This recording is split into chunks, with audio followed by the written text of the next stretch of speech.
Hi പ്രിയമുള്ള സുഹൃത്തുക്കളെ, നമ്മുടെ കേരളം എത്രമാത്രം വിസ്മയമാണല്ലേ. താലിബാൻ വിസ്മയമാണെന്ന് എഴുതിയപ്പോൾ ഒരു പക്ഷേ താലിബാനികളും ചിന്തിച്ചിട്ടുണ്ടാകും കേരളം എത്ര വിസ്മയമാണെന്ന്. എല്ലാ രാജ്യങ്ങളും തങ്ങളെ മനസ്സിലാക്കി നമ്മളെ തീവ്രവാദികൾ എന്ന് പറയുമ്പോൾ താലിബാൻ വിസ്മയമാണ് എന്ന് മാധ്യമത്തിന്റെ മുഖപത്രത്തിന്റെ ഫ്രണ്ട് പേജ് പോരെ. പിന്നെ മുഖ്യധാരാ ചാനലുകളും മതിയല്ലോ.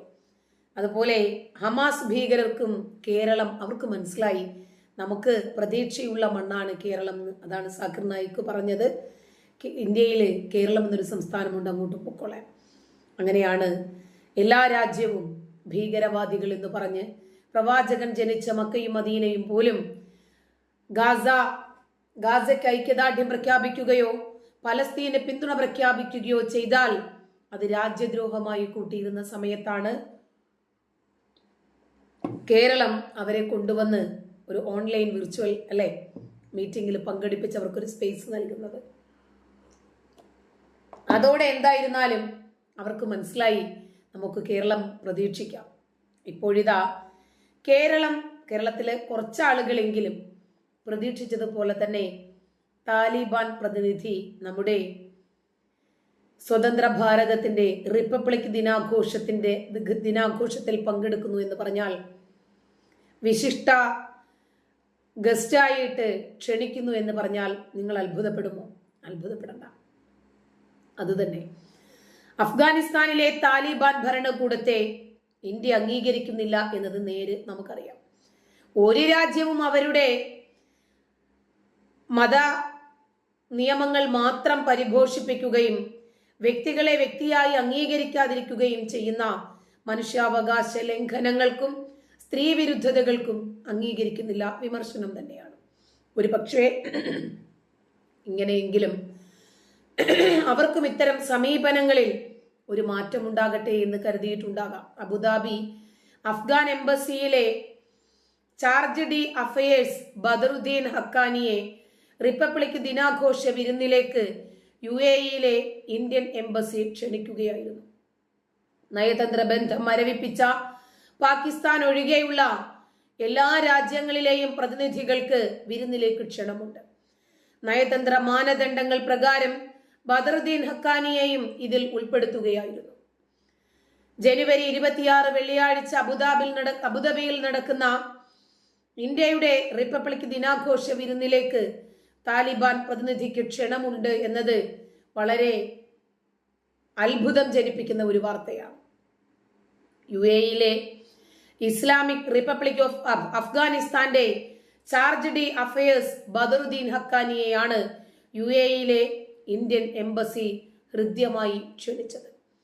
ക്ഷണക്കത്തിന്റെ പകർപ്പ് വിദേശത്ത് കഴിയുന്ന അഫ്ഗാൻ പത്രപ്രവർത്തകൻ ബിലാൽ സർവാരി ജനുവരി 20 ശനിയാഴ്ച എക്സ് പ്ലാറ്റ്ഫോമിൽ പങ്കുവച്ചു.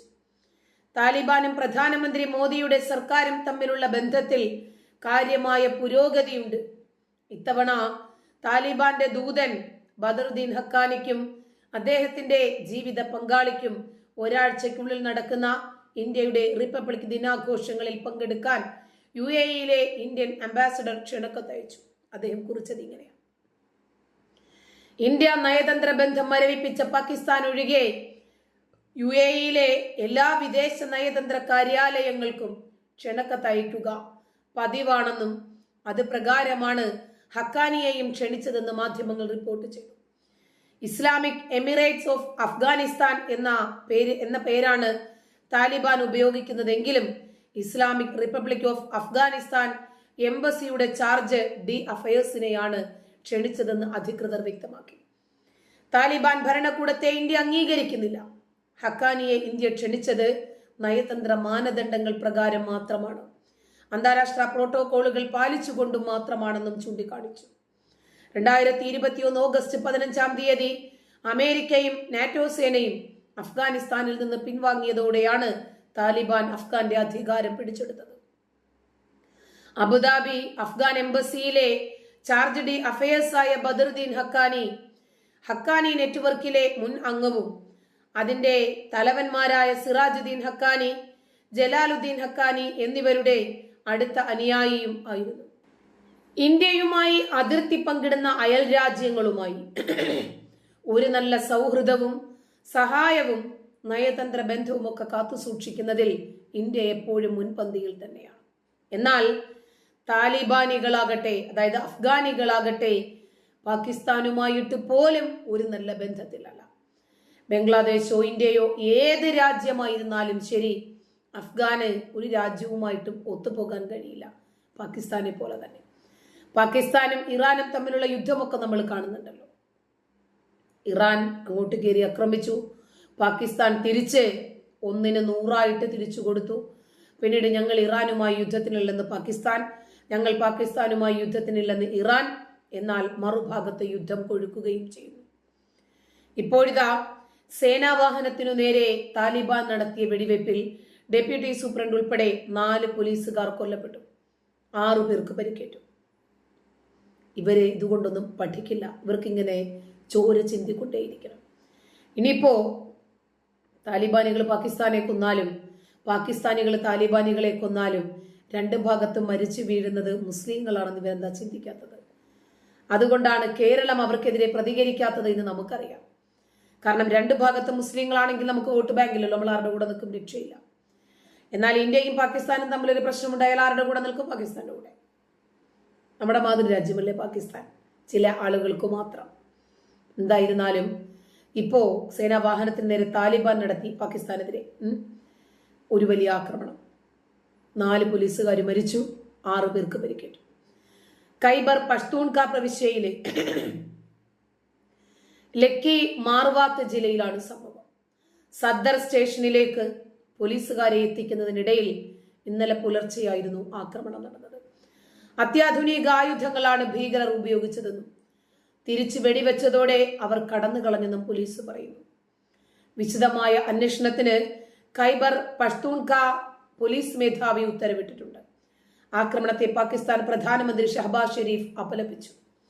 ഖൈബർ പഷ്തൂൺഖയിലും ബലൂചിസ്ഥാനിലും ക്രമസമാധാന നില വഷളാണ്. നവംബറിൽ താലിബാനുമായിട്ടുള്ള ചർച്ച പരാജയപ്പെട്ടതിനെ തുടർന്ന് പോലീസിന് നേരെയും ആക്രമണം വർദ്ധിച്ചിട്ടുണ്ട്. ആലോചിക്കണം, ഉണ്ണാനില്ല, ഉടുക്കാനില്ല, അന്ധകാരത്തിന്റെ നടുവിലാണ്, ഇന്റർനെറ്റ് ഇല്ല, അയൽ രാജ്യങ്ങളുമൊക്കെയായി പ്രശ്നങ്ങൾ. ഇപ്പോൾ ഇറാനുമായി പ്രശ്നം, ഇന്ത്യയുമായി തുടക്കം മുതലേ പ്രശ്നം. യുദ്ധത്തിന് വല്ല കുറവുണ്ടോ? ഉണ്ടോ? എപ്പോഴും എങ്ങനെ അപരനെ കീഴ്പ്പെടുത്താം, എങ്ങനെ കൊല്ലാം, കൊള്ളയടിക്കാം, പെണ്ണുപിടിക്കാം, വ്യഭിചരിക്കാം, എങ്ങനെ ലൈംഗിക അടിമകളെ സൃഷ്ടിച്ചെടുക്കാം, എങ്ങനെ മതനിയമത്തിന്റെ നൂലാമാലകൾ കൊണ്ട് സ്ത്രീകളെ വരിഞ്ഞു മുറുക്കാം. ഇത് തന്നെയല്ലേ ഇക്കാലങ്ങൾ അത്രയുമായിട്ട് ഈ 2 രാജ്യവും പയറ്റി തെളിഞ്ഞുകൊണ്ടിരിക്കുന്നത്. ഈ 2 രാജ്യത്തിനും എവിടെയെങ്കിലും മേൽക്കോയ്മയുണ്ടായിട്ടുണ്ടോ? വളർച്ചയുണ്ടോ? പുരോഗതിയുണ്ടോ? പുരോഗതിയുള്ള രാജ്യത്തെ നോക്കിയിട്ട് ഇവരിങ്ങനെ വെള്ളമിറക്കുക. അയ്യോ, ആ രാജ്യം എത്ര വളർന്നിരിക്കുന്നു. നവാസ് ഷെരീഫ് പറഞ്ഞത് കണ്ടില്ലേ? പരാജയത്തിന്റെ പടുകുഴിയിലേക്കാണ് പാകിസ്ഥാൻ പോയിക്കൊണ്ടിരിക്കുന്നത്. ഇന്ത്യയെ കണ്ടു പഠിക്കാൻ, ഇന്ത്യയെ കണ്ടൊന്നും പാകിസ്ഥാന് പഠിക്കാൻ പറ്റില്ല.